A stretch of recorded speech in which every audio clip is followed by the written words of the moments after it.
Hello and welcome to the club. I'm your host Mars, and this is the Upper 90 Club, a roundtable podcast where many people talk about the Columbus Crew.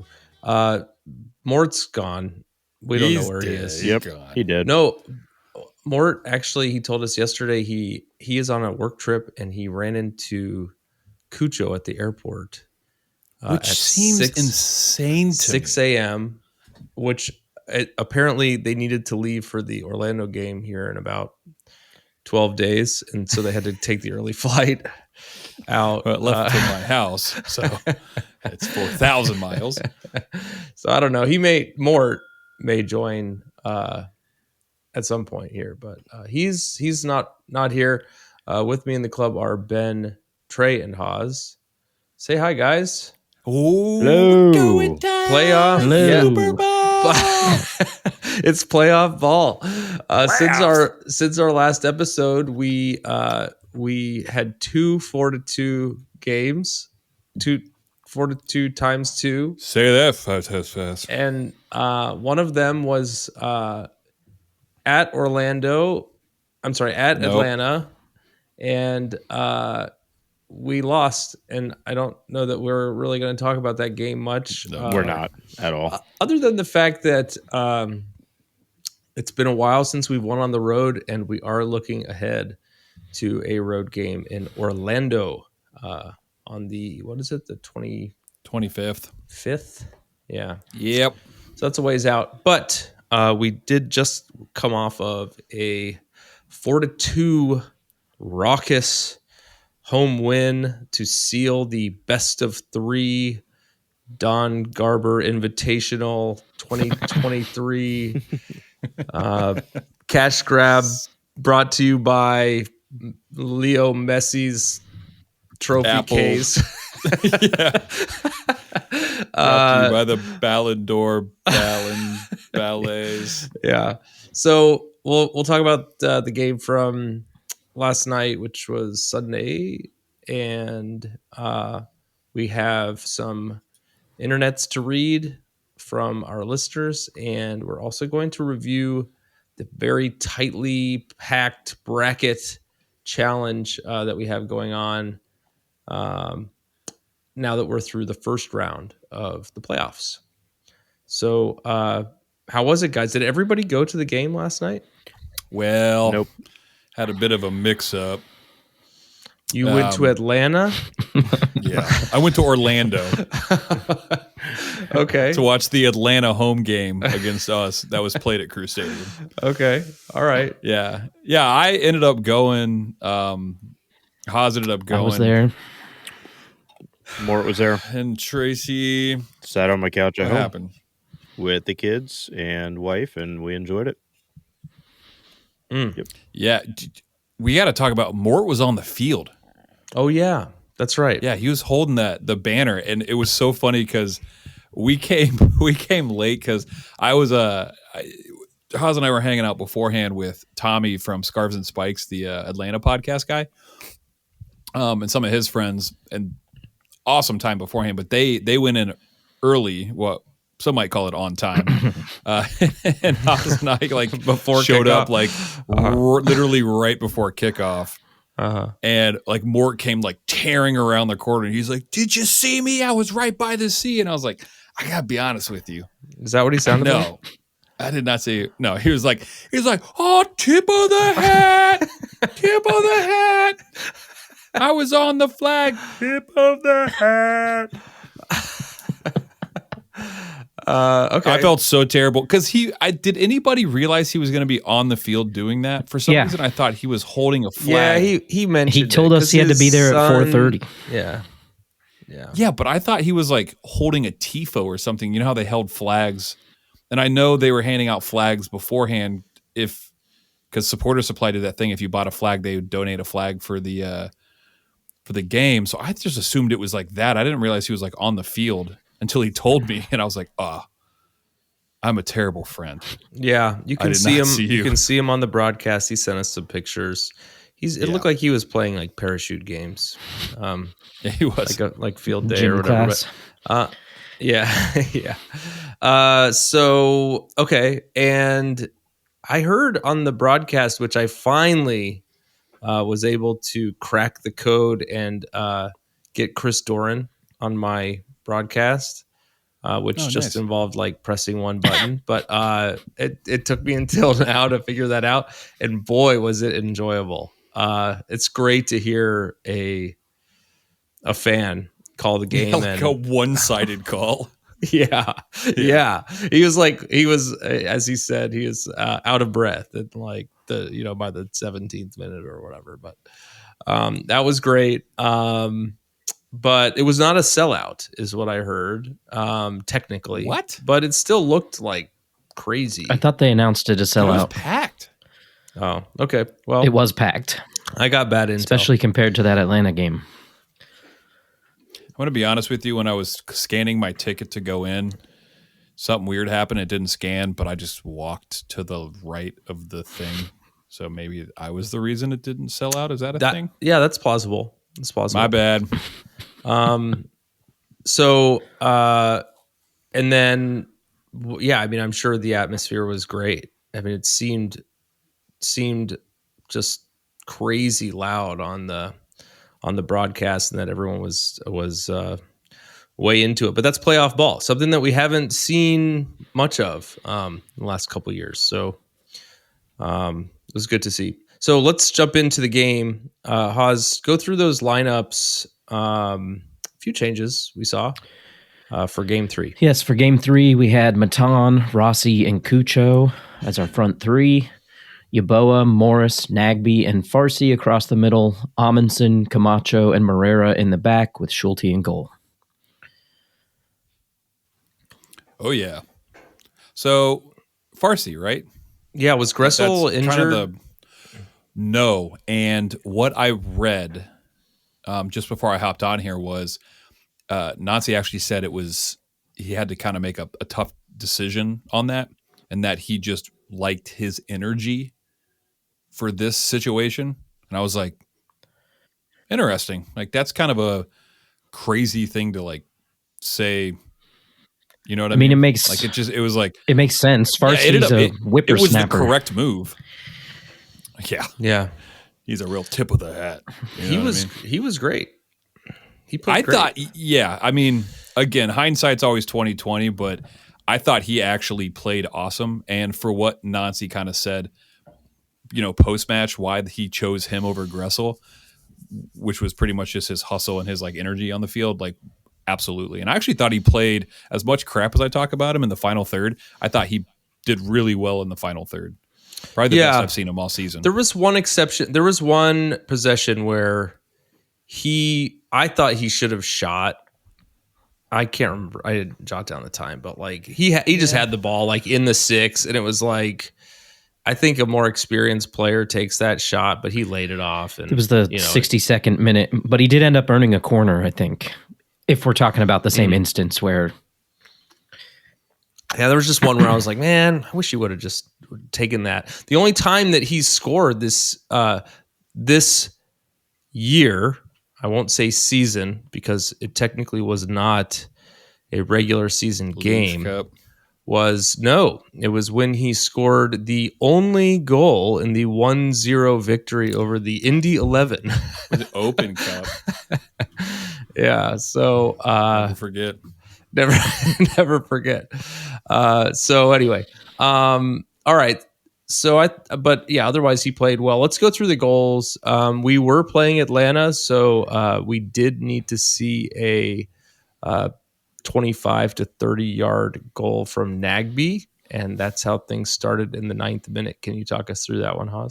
Yep. And what I learned from the broadcast was that Nagbe, after this goal, became the only Columbus player with multiple goals from outside of the 18 this season.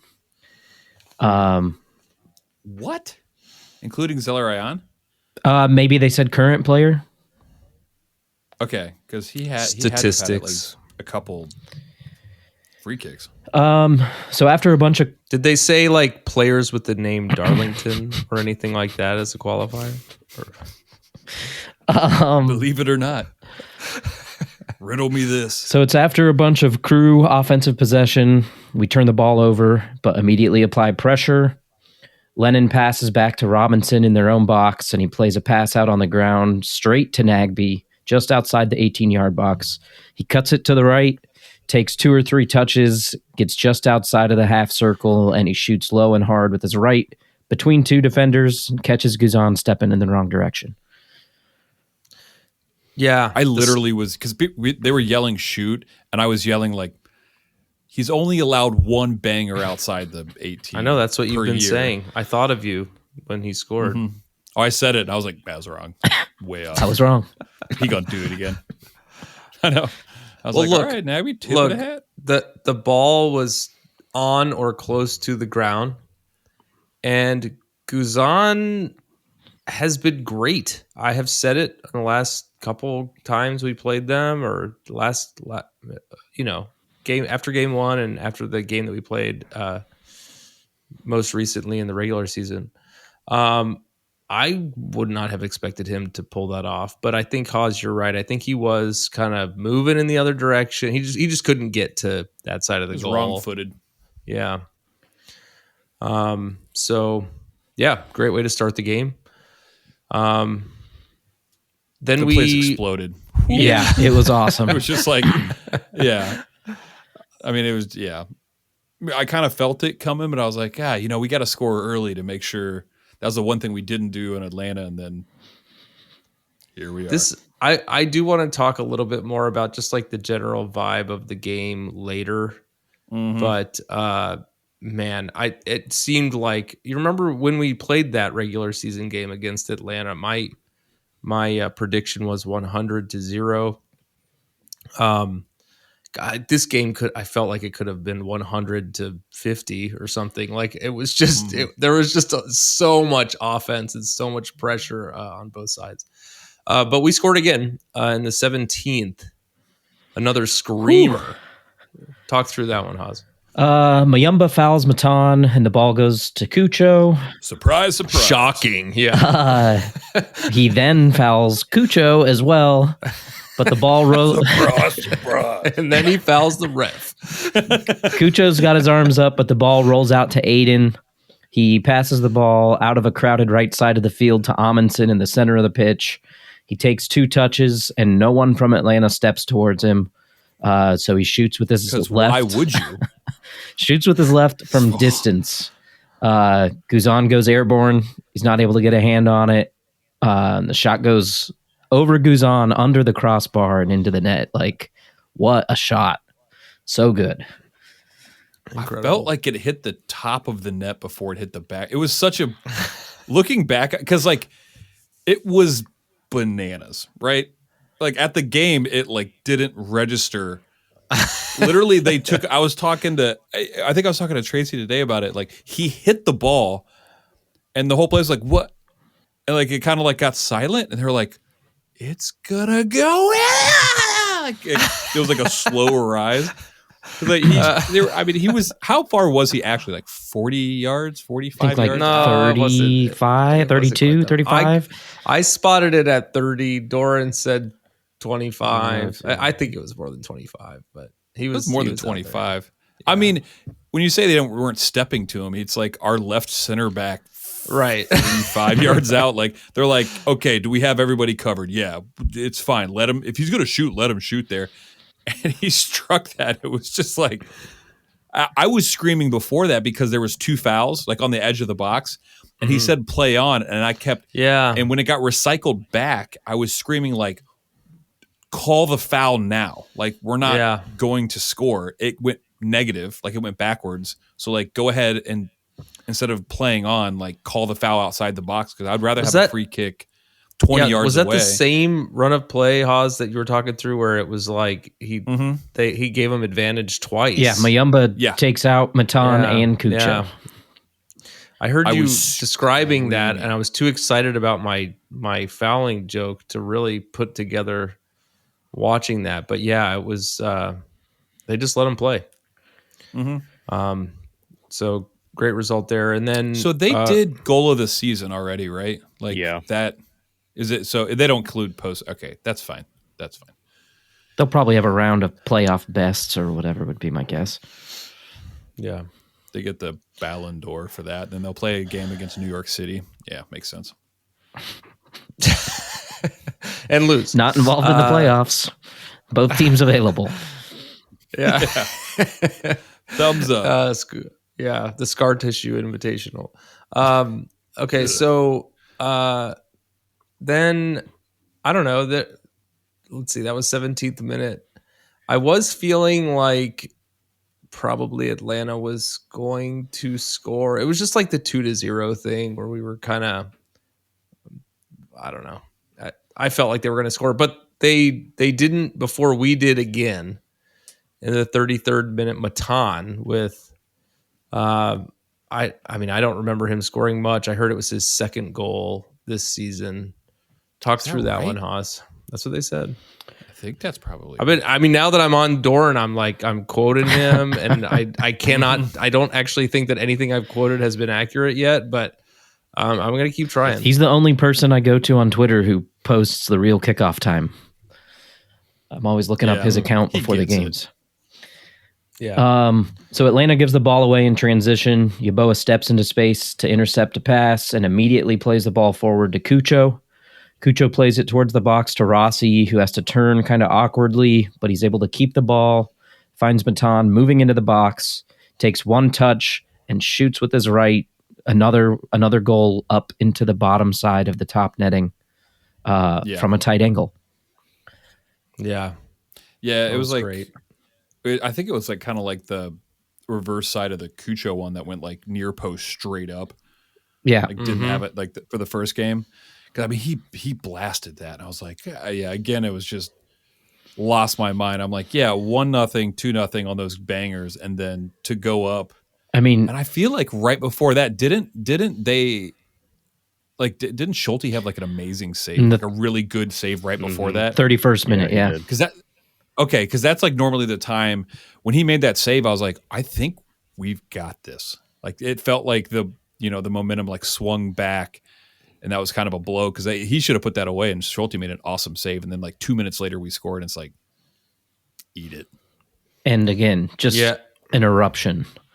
Like it just felt like it wasn't real. It's like, is this actually happening? Like, I thought we were going to win like 8-0. I thought this was like one of those games, like our co-ed league where, well, we don't win, but like we lose like 9-0. I'm like, that makes sense. They were like way better than us. Like we didn't have a chance. Well, and we beat them 6-1 in our first matchup. I think that was well, they were also pre-Almada. I think. Yeah, it was there was or he was hurt or something. He's good. Yeah, he's good. Hurt. Now, I don't know that I would have so confidently taken a swing at Giakoumakis.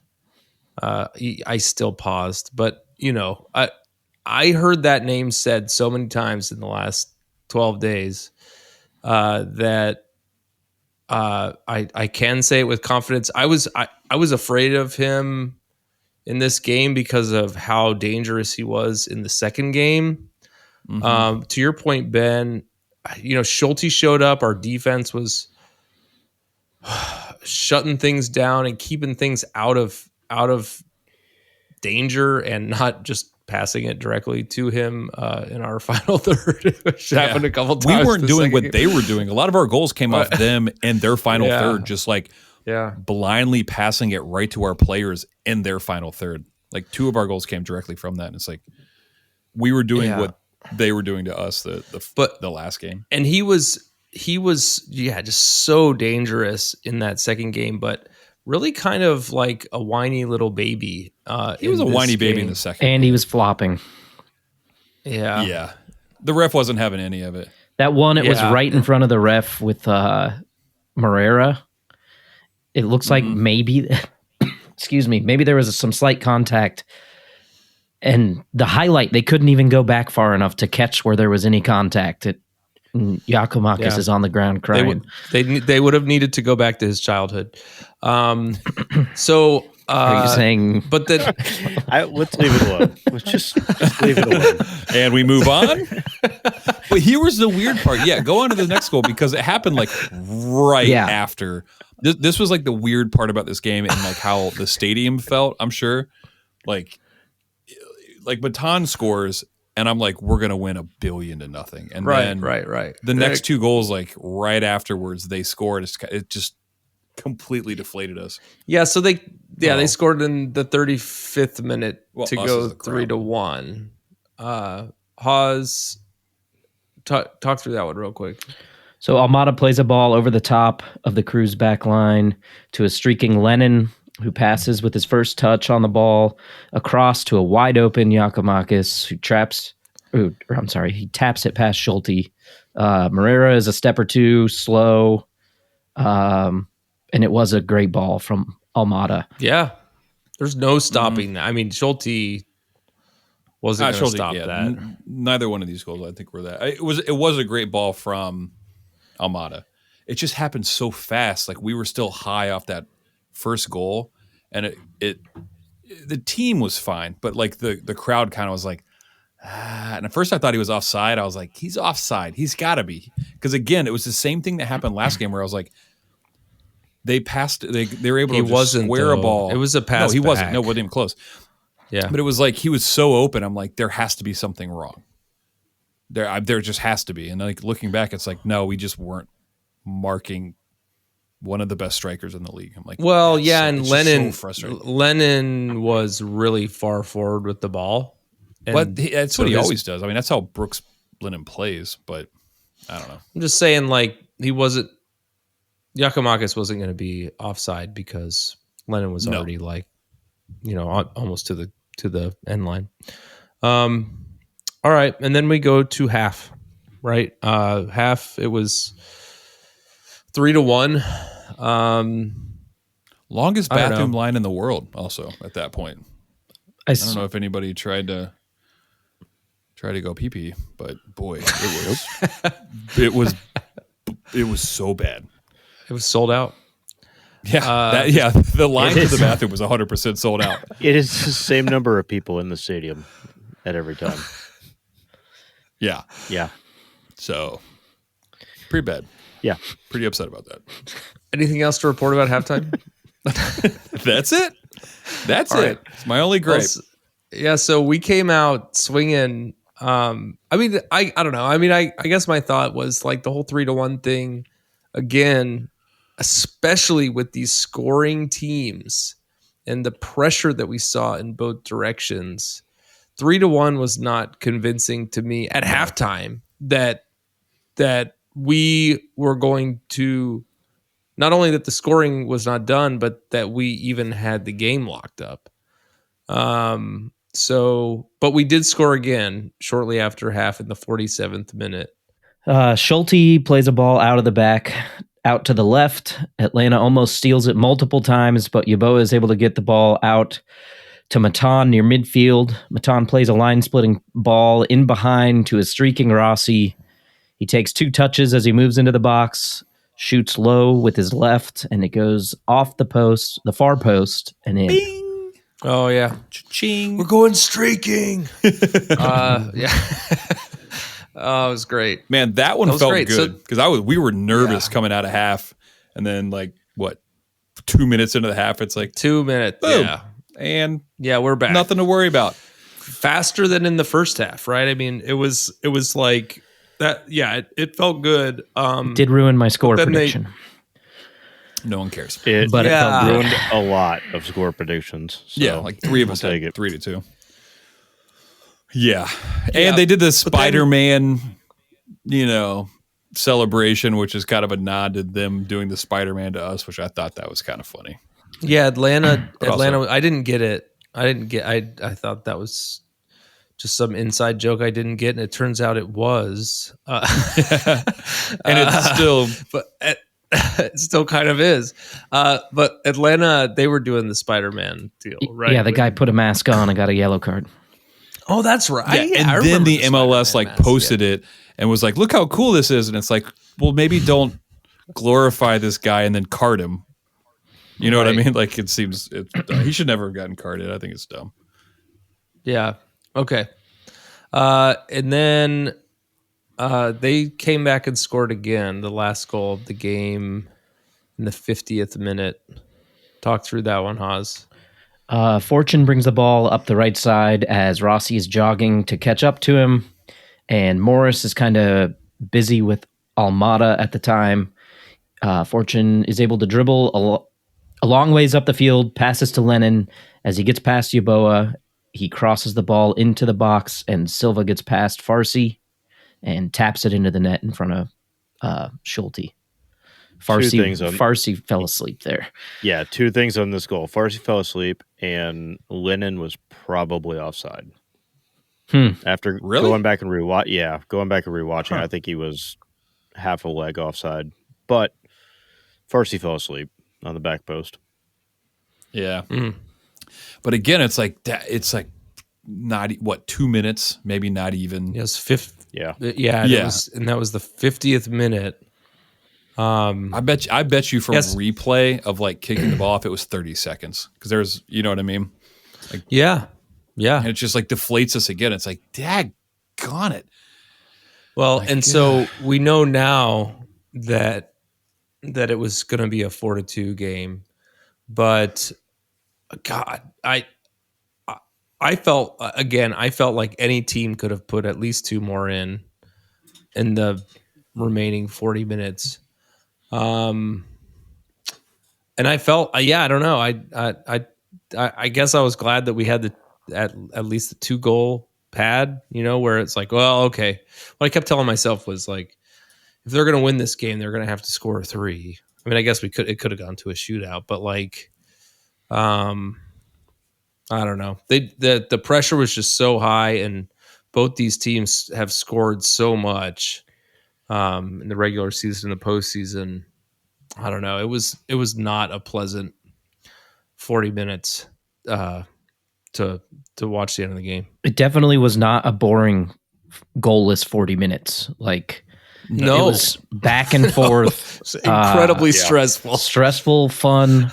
I'm sick of typing the name Giacomakis out in my notes. Like, there's so many red squiggly lines on my notes right now. It was like what, Rocky 4 or any of the Rocky movies where it's just like no one's trying to block or dodge. It's just like punch in the face, punch in the face, punch in the face. Ben, I wrote Rocky 4 on my notes. You really? I could show you. I have 3 notes. One is the advantage to the buy an first advent game calendar. losers. The second one is how many weeks are there in Advent this year? The third one is Rocky 4. I wasn't confident enough in that reference. And when Trey said the Spiderman thing earlier, I was like, that's good enough. I won't bring it up. But that is exactly what I was thinking of was Rocky 4. It was like, seems these two teams are just going to kill each other. They're just going to die punching each other. It's like both teams were like, guys, don't play defense. Let's just have it. Yeah. Except Mayumba, he'll continue to play defense and hack. I got emotional a little bit, and I tweeted, "How is Mayumba still on the field?" But seriously, and I was arguing about that, and Trey made another. Go ahead, Trey. It was smart. It's good. There has to be a directive from higher up. From higher ups in the league saying we don't want red cards. We want to keep as much 11-on-11 action as possible. There has to be. And this isn't like especially in the game of 3, like cuz it's so I mean at the second or third game you're going to hate each other. Well, unless it's malicious or violent conduct. Mm-hmm. I think they're literally going, don't give a second yellow because he tripped somebody. Which I am kind of for and kind of want to see that be called because it would have benefited us. Yeah, as long as the players don't know that. Right. Yeah. Well, it's just like I 100 they were playing like they knew it. Man. Yeah, they were playing like they knew it. Like, go ahead. I know you're not going to card me a second time.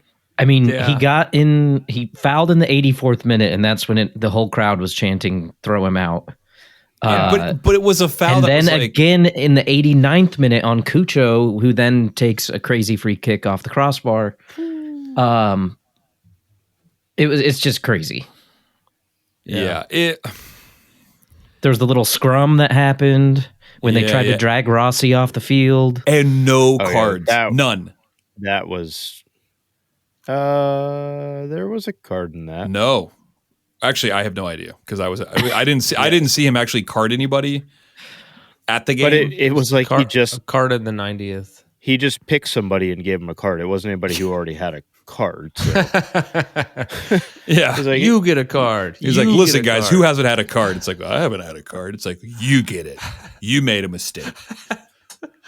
He kind of. All right, let's take a break. When we come back, we will visit the internet. We'll be right back. This episode of the Upper 90 Club is brought to you, as always, by Supporter Supply Company. Hi, friends, this is your good pal Morgan Hughes, here to talk to you about a serious issue facing 96% of all crew supporters in Columbus. Why, not enough free shipping, of course.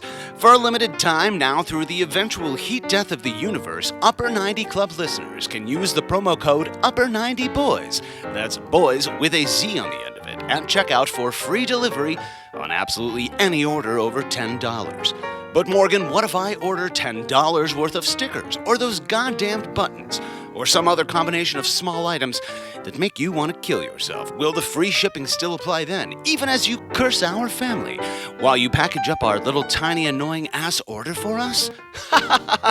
Of course it will. That's just how much we here at Supporter Supply value our friends at the Upper 90 Club. So head on over to supportersupply.co and use the promo code Upper90Boys. That's boys with a Z at checkout for free shipping on all your orders over $10. And don't forget to tell them that your friends at the Upper 90 Club sent ya. All right, we're back. Let's jump into the internet. I'm told that there are many things to learn there. I saw this quote, the first one that you have up here, Ben. Why don't you jump in? Where did this come from? Well, originally Tommy sent it to me, the Atlanta podcast guy, and he's like, he sent it to me, and I was like, weird. And then I think I ended up seeing it in the Discord later, the crew Discord, and I was like, yeah, okay, cool. So basically, the gist of it, because I'm not going to read it because I don't know how to read. Originally, it was we were wearing yellow kits. That means Atlanta was going to wear their black kits that had the graffiti on it. The graffiti. And then the ref was going to be pink or something like that. No, that's actually not correct. Hold on. We were going to go yellow. Yeah. They were going to go standard, red and black. Yep. But then the way I read this, it sounds like they beat us and they were going to ride that high and wear the switch black on to black. The graffiti again. And we were like, yeah, nuh-uh. We'll wear the black, meaning the ref will wear the yellow, which also matches our color scheme, and they would have to wear their mint jerseys. And Tommy's like, I don't think we've won in our mint jerseys. Their mint jerseys are like our 4 Columbus jerseys. Because I was like, they're really pretty jerseys. He's like, we do not win in them. It's cursed. I guess it's like a known thing in Atlanta. They're like, we don't wear it because it's like cursed. And I was like, I don't think that they looked good, and I definitely don't think that they looked pretty. Well, I enjoyed the halftime music, whether you like to believe it or not. We did a whole stoppage time last off season about our favorite jerseys. Mm-hmm. I don't remember anyone describing a jersey as pretty. Well, what I meant to say was just pretty. I think they're pretty cool. Oh, okay. No. All right. Nailed All right. it. So yeah, so we switched. I love our black jerseys. I do too. Well, you know what? Seeing them play, I think I'm gonna buy one. Don't.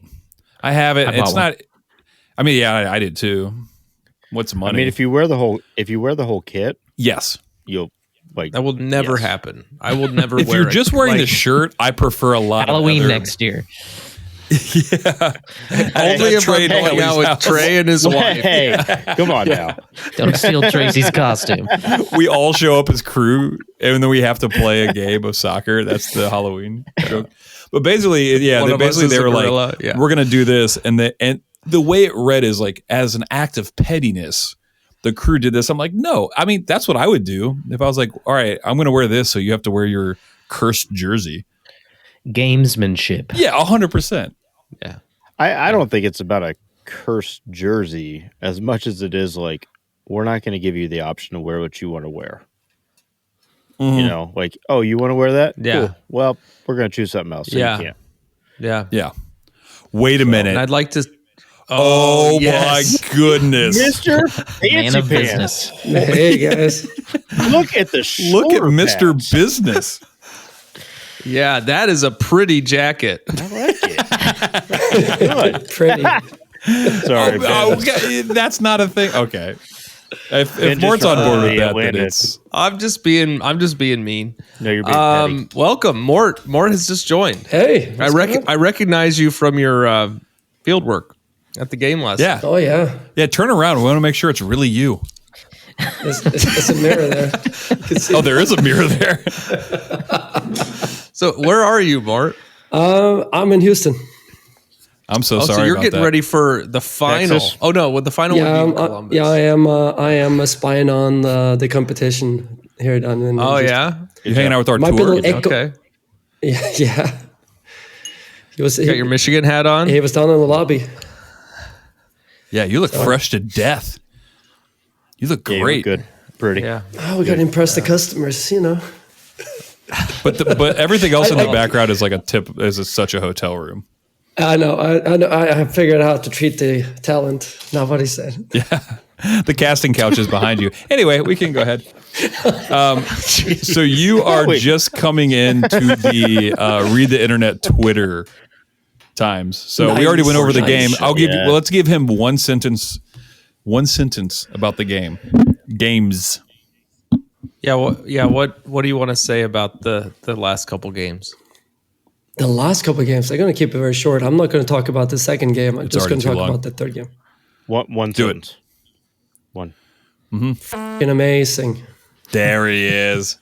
That's just because you got to get on the field with Finn, right? Finn got to get on the Yeah. field too. I love it. And the cool stuff continued this morning, right? Get to meet Cucho in line at the airport.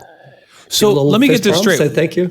Yeah, we Traveling breezed over this, but you met him because he was his wife or girlfriend was leaving. Yeah, At the time? yeah, they were. He was just walking her through TSA. And what time was And this? then like 5 o'clock. Dude, talk about a gentleman. If you're like play a game, that's crazy, and then you wake up at 5. He was dressed too. Oh, I'm sure. Yeah, dressed to death. I mean, I wouldn't do that, and I love my wife. Kind of. So my friend Jesse said, "Hey, did you get like a selfie?" It's like, no, they were like all. It was like a smoochy moment. I'm not going to be like, "Hey, dude," Yeah. you know, like I said, Let me "Hey, get in Cucho." there. I said, like, "Hey, Cucho," and he was Should've like, you "Oh, too. hey, man, what's up?" And I was like, "Hey, great stuff last night. It was And awesome. you were like, Thank you." Spider-Man, And Spider-Man, like, Spider-Man, and Spider-Man. we were just fist bumping, and then I said, like, "Hey, thanks." You were That was it. like multiple fist bumping. I just think when you told me that, I was like, dude, to play a game like that and then wake up at 5 to see, like, it's just Maybe he was up all night. Yeah, he might have been. up all night. Yeah, that, No, that he- actually makes Guardian. a lot of sense. he looked way too good for being up all night. He is He's a really pretty guy. Pretty guy. Okay, let's get on to the Twitter. Let's get on to the Twitter stuff. You ready? Buckle up, Buttercup. Yeah. All right. So I originally put it out there the second game after we lost. And then I went through and so we're gonna go through the, like the Twitter responses from the losses, some of them real fast. Because they're not all about the losses, and then we'll do through the wins. So Courtney said, and we haven't even touched on this. If you could leave Josh Williams one parting gift, what would it be? Because we didn't get to talk about it because it came out last week that Josh is done playing soccer. Like he had I missed that. Really? Oh, he had an interview with I think at the Columbus Dispatch, Eris. And he said, because they were asking, like, are you going to play? And he's like, no, after this year, I'm done. And I'm done playing soccer this year. And he kind of talked about how he is on the team, but because of Nazi's system, only certain people can play that. And he's like, it just doesn't fit like my profile, which it doesn't kind of, like playing out of the back and stuff like that. So if you were to give one parting gift to him, what would it be? I'll go first, suckers. I want to give him the MLS Cup. I want to win and have him on the field. I'm going to kiss him. I think kiss that, him on the mouth. I mean, Something they could do is, instead of bringing Kevin Molino on in the 90 plus, that's what I'm thinking. Get him in for a corner kick. Oh man, if he scored, yeah, I would. I mean, we're going streaking. There's no danger of putting him in the squad because we never use all our players anyways. Yeah, Madronda can hang for a minute. You know what I mean? Yeah, so can he probably. So I will say put him in the squad, and like for the big game, just knowing that you're not going to play everyone anyways, and put him on at the end if we're winning. Yeah, I definitely think he should be on the field and then subbed off with standing ovation. Oh, he should definitely be a part of the celebration. Yeah. Oh, yeah. Who was the match igniter? Because Haas and I completely missed that. Adam John. Was it John? Adam John. Ah, man. Missed opportunity. I don't know. Okay. Anyways. I was thinking that could backfire like a motivator for them, but yeah. Absolutely. No. Absolutely. Okay. So yeah, do you have something, Trey? Hold on, yeah. Man, I don't know. No, not really. I mean, Josh has been such an instrumental part of so many teams throughout the years. And I mean, he left at one point, went to NYCFC and came back. Man, I don't know what you get Josh Williams that the man doesn't have. You let him lead the parade for the MLS Cup. Yeah, for sure. I think he's the guy that gets to drop the trophy off the bus on accident. I think something along the lines of like Frankie, like get him in. I mean, I don't know how good of a coach or a motivator he would be, but maybe like some position within the organization. He strikes me as a pretty smart guy. I've had a chance to talk to him twice, and it's like he seemed like a personable guy, you know, extroverted, kind of funny. I think he'll do good in some kind of role like that for sure. I don't know how he is soccer tactically, but definitely in the organization of some sort. Yeah, community outreach, something like that. Like, I don't know. There's definitely a place for him. And he's from Ohio, right? Yeah, I mean, he was at the first Crew game. He's been a Crew fan since day one. Yeah, I think he's a Cleveland guy. Copley, yeah. Mm-hmm. Yeah. Yep. All right. Yeah, what's the next one? Yeah, great question. Yeah. Thanks, Courtney. And she had the clock, and I know Mort liked the clock. We'll get her on here. I actually hit her up, and we're going to get her on here, and we're just going to talk about clocks. It's going to be a clock podcast, a clockcast. Amy from MLS, Amy says, Crew has been, and this kind of, the reason why I included this is it speaks to the Orlando game. Crew has been a not great team on the road consistently for years through various rosters and various coaches. Totally true. But that's also MLS. While road matches in the MLS are difficult, other teams find ways to do better, which is also true. What can the Crew do to improve? And then also Jamie Suttle asked, what just happened? Because we lost on the road pretty bad. We look terrible. What can we do to improve? And that's it as far as, or I'll include this one too. Brian Schneck said, hot garbage in hot Atlanta. How many times did we dribble directly into an opponent and turn the ball over? For whatever reason, our possession was very, very poor. And I think that all kind of speaks to just how we play in away games. And like, why is it so vastly different from home games when it's the same personnel? And I actually don't really have a definitive answer to this. One thing that comes to mind is, maybe, I don't know, did they practice more on a turf field? So when they go play at a garbage field like that, they're a little more. It looked practiced. so bad. Their field looks. Atlanta did, yeah. I don't want to get off on a tangent. The bounce, but their field looked so bad. They also missed a sitter. Okay. I texted you guys. That was the worst. Yeah, the best, the worst. Yeah, I mean, I blame that on the turf too. Shag it's like carpet.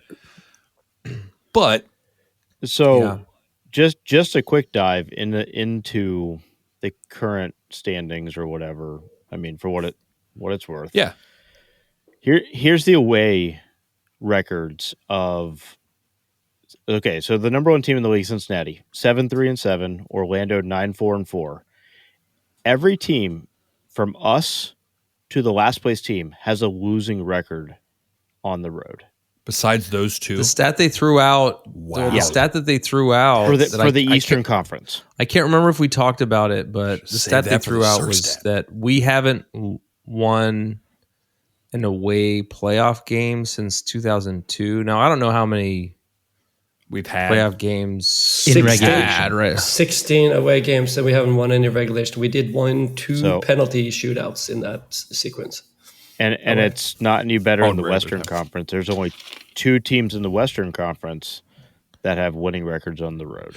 General question: do you think it has mainly to do with turf and field size because there's not? No, no. I can say to an extent, but like not to that extent, right? Like, I think it has to do with parity in the league, and I think it has to do with the size of the United States and how far the travel is. And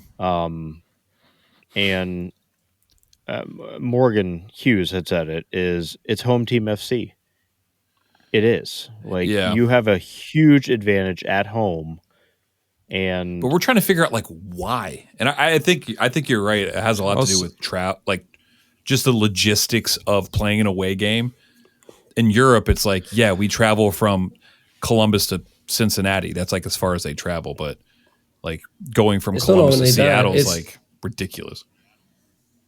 It's climate, it's altitude, it's all these different factors that plays in as well. Like you go into Colorado or Salt Lake City, that's a whole different factor as well.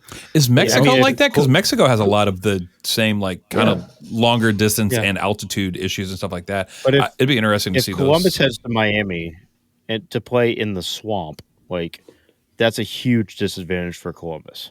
Yeah. You don't get that from Liverpool to Southampton. I hope they go down early. It's just miserable over there. You should leave right now.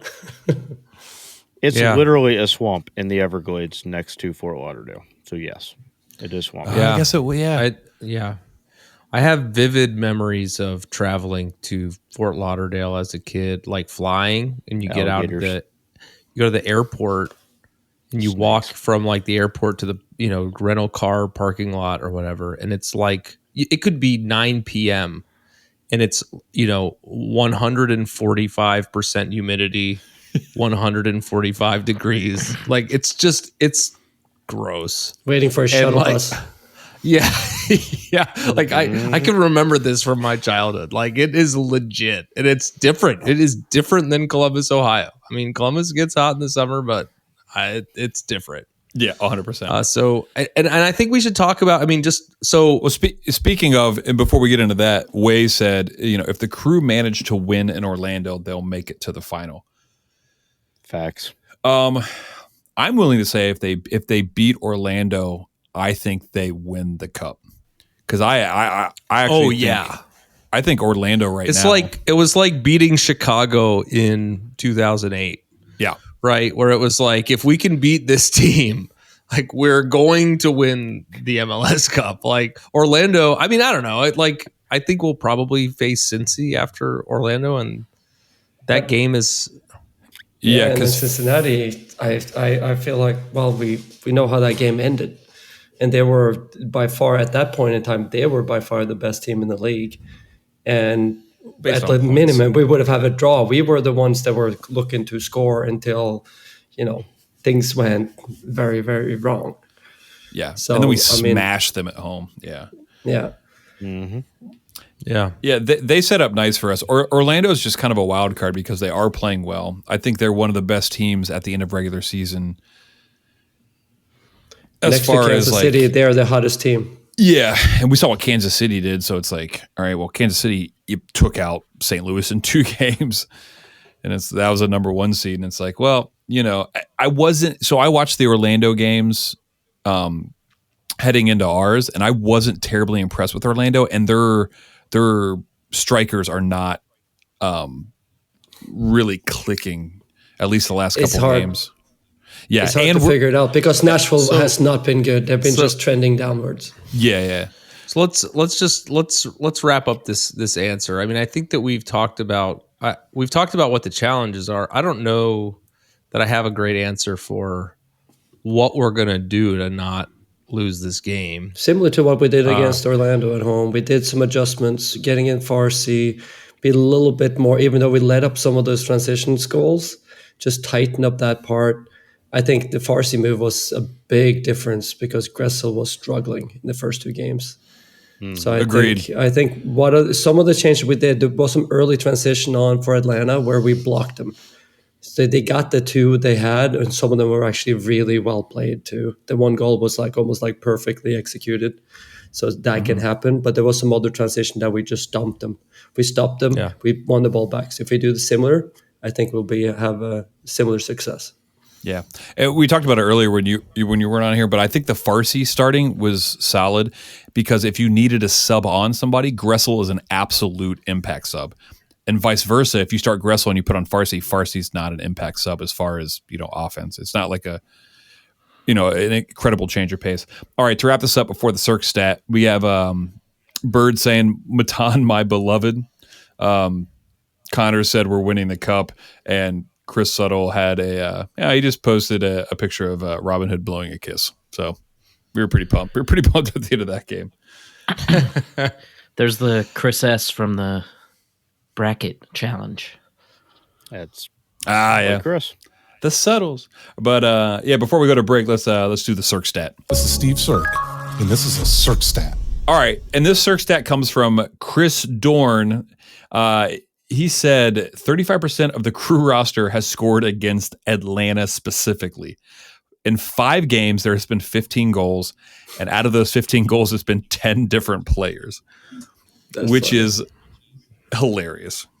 And again, I was talking about this earlier in the season. We're like 6 in that. Yeah. Just like spreading the goals across all the different players. And I actually put can you name the different players? I don't have the actual players. Does someone have it up, like of who actually scored? Everyone but Schulte. No, yeah, I don't know but Schulte. But that's a crazy stat. Also, we've played Atlanta. Probably Farsi. Yeah. I mean, I don't know. I think that is you're right. We have had a ton of players score. We saw Nagby score again, not a frequent goal scorer. Amundsen. Not frequent this season. Amundsen. Zawatsky it was funny. Against him, was that one? Maybe against him at some point. But it was funny, though. Before this game, people were pointing out that it's like, okay, Cucho is carrying a lot of the goals. Yeah. So they need to, somebody else needs to kind of step it up. And we did. Yeah.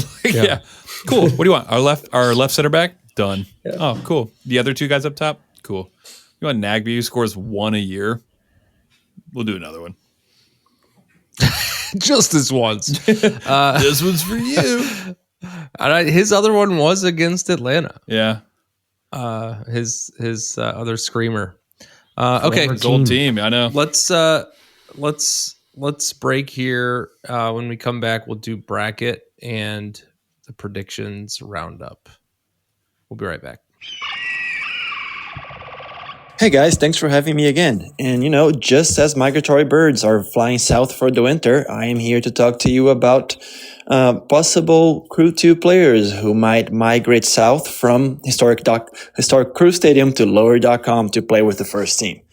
And I would like to start with Taha Habrun, the standout academy product. He's 17 years old, he's from Columbus, and he has been the most talked about Crew Academy player in the last year. And that's mostly because he is very good. He has been a fixture for U.S. national youth teams for a while now and has been a starter for the last few games for the national team, including the U17's win over South Korea this weekend. They beat South Korea 3-1. It seems like Taha played all 90 minutes. It's hard to find a lot of data on the game, but he played all 90 minutes. I don't know if he got any assists. I know that he didn't score any of the goals, but anyway. Because of his international duties, he only became a feature for the Cappies during the second half of the season. But by then, he was a guaranteed starter. He's a talented midfielder, standing at 6 feet tall, but who has the skills to get out of tight spaces, and he did it a lot at MLS NP games. And he's also very good at breaking the opposition press and with giving good passes to our attackers. The one thing that Taha improved the most during this year, I think, was his defending. He has really high tactical IQ, which allows him to be very good at picking passes and picking pockets as well. So he can. He had a lot of really key interceptions for us, but I think that he can still gain from becoming more physical and a little bit stronger. But again, he's young, so that will come naturally. And Taha has already had some minutes with the first team. He was subbed on during our Open Cup loss to Pittsburgh, so not a great result, but it was good to see him as so young getting that time. But I expect him to see him in more games for the first team, given the extra congestion in our schedule. And I think maybe he'll come as a short-term loan from the Crew 2, but I wouldn't be surprised if he got a contract with the first team and then was loaned to Crew 2, just to stave off interest from other teams. And again, Terra is an attacking midfielder that I'm very excited about, and he definitely has an eye for the goal. He had a lot of assists. He was involved in a lot of attacking opportunities for the Cappies, and he scored 4 times for us, including a goal on the Heck is Plausible Derby with 1 minute of the game that won our first game against FCC2.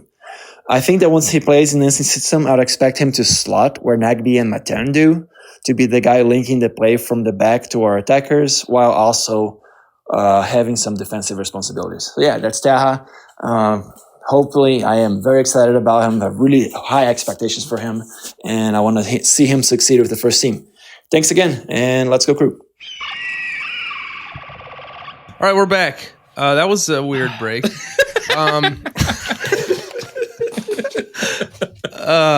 Man. We throw out all the good stuff. Yeah, 100%. Okay, so I'm looking at the bracket now. This is where we're going to start. I'm proud to report that Mort and I are tied for third. Unfortunately, we're also tied for last. We talked about this. There was a David Bowie level labyrinth just to sign up for this thing. We don't have a ton of participants. Yeah. But not that people didn't want to do it, they just couldn't. They couldn't do it. But there's just not a lot of stratification either. There's 3 different scores, right? Because we're in third and we're tied for last. Brian S is tied for first with Ben. Oh yeah. They have each only missed 1. Actually, that's got to be Brian Schneck, right? The guy that just commented? Oh, 100%. Didn't you hear me say that? Nope. Possibly. No, you were talking about... Yes, that's what you said. Okay. So Brian S had Nashville winning against Orlando, and then Ben had St. Louis winning, which I think was a pretty popular pick. Hawes, Trey, Matt D, Kevin M, a late addition, and Way all got 2 picks wrong, and then Mort and I got 3. So you guys picked wrong. Upsets, You guys picked Dallas or something. I did the Revs for some reason, and I realized that was an error. I don't know why. I didn't really believe in it, but I still picked them. I don't remember what I picked Revs. Yeah, I picked Revs too. Well, I mean that was before what? Didn't Carlos Hill go out injured or something like that? No, but I really totally meant different. Philly. I think Mort. Do we have the same bracket? Philly. I picked New England beating Cincy too. Yeah. All right. So. Well, anyway, so the first round's behind us, and I'm in last place, so I'm done talking about it. Let's move on to the predictions. Mort, will you summarize that? Will you for stop us? farting and go ahead and give us the predictions? Ducks in Houston. Wasn't me. We know it was you because there is not any kind of. It echoed. Yeah, it sounds like you're in a bathroom. So everybody predicted a win for Columbus Crew in the last game, but nobody In both games, right? Well, that's not true.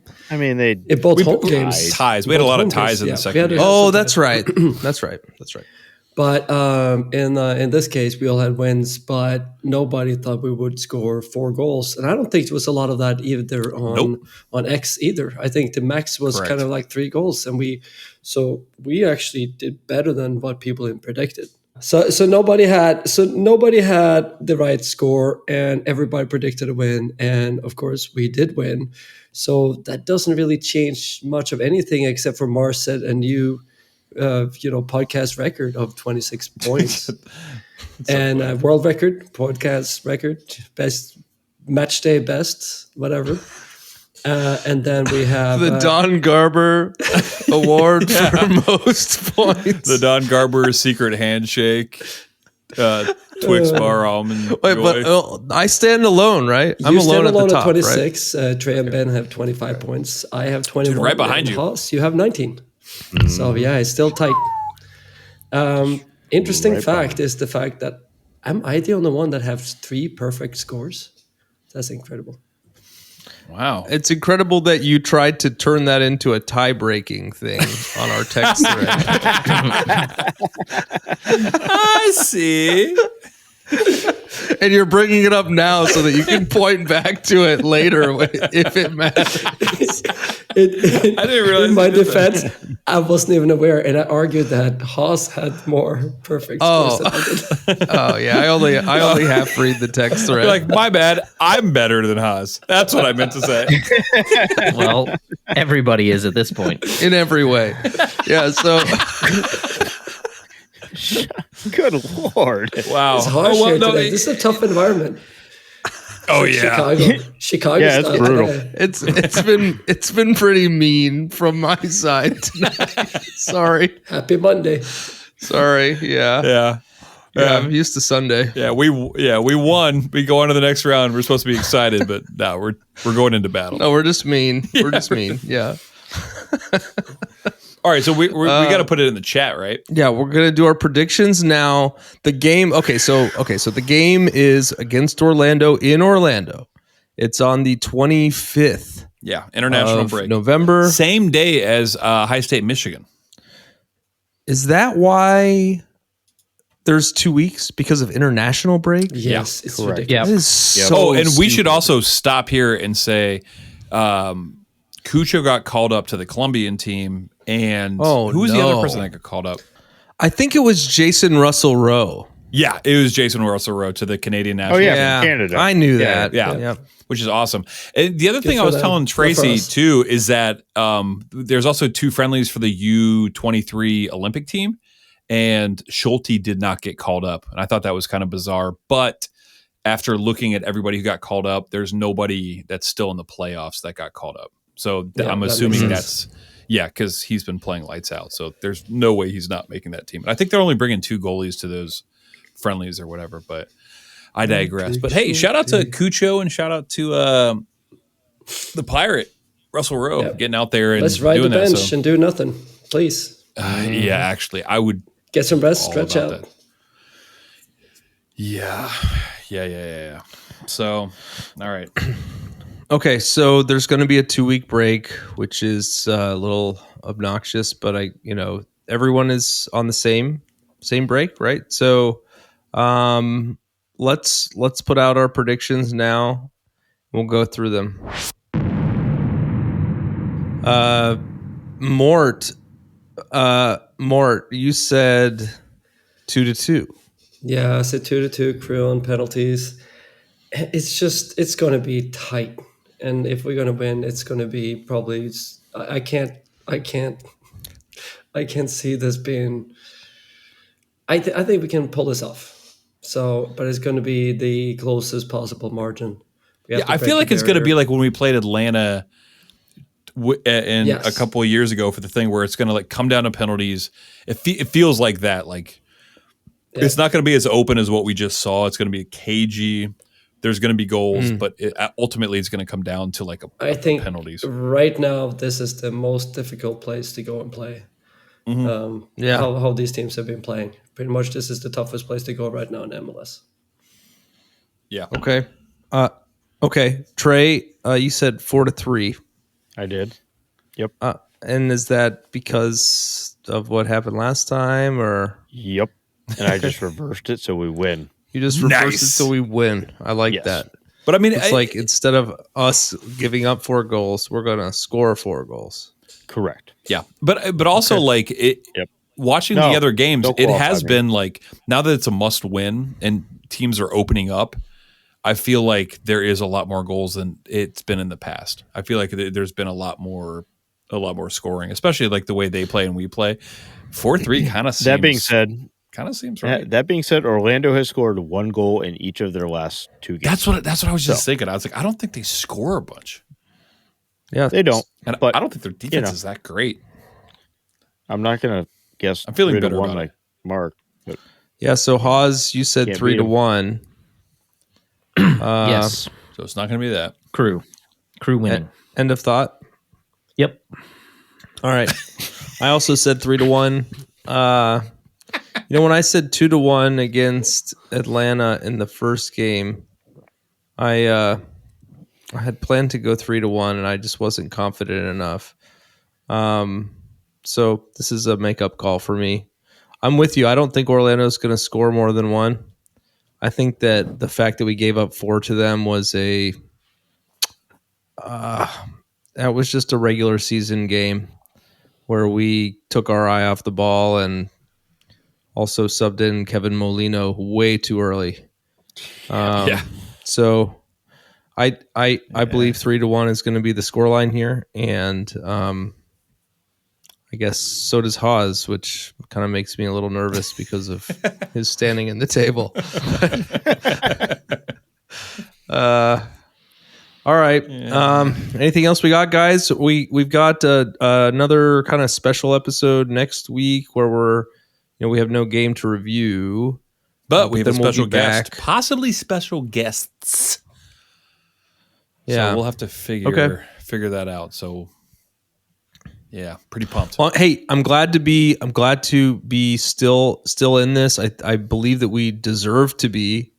Really, I mean, we're a better team than Atlanta, and it's great to watch these guys putting the system to the test here. A lot of ups and downs throughout the season, but I really feel like I don't know that we're hitting our stride, but I feel like we're in stride. We're playing our game, and it's good to see us put it on the line. So looking forward to our game in 2 weeks. Until then, go Crew. Go Crew.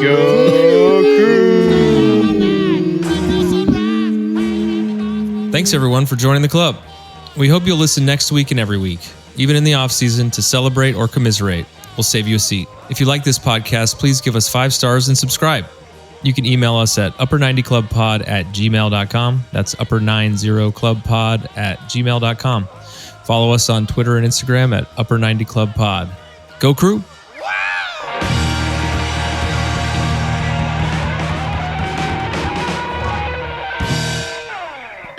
That means his neighbor can hear him.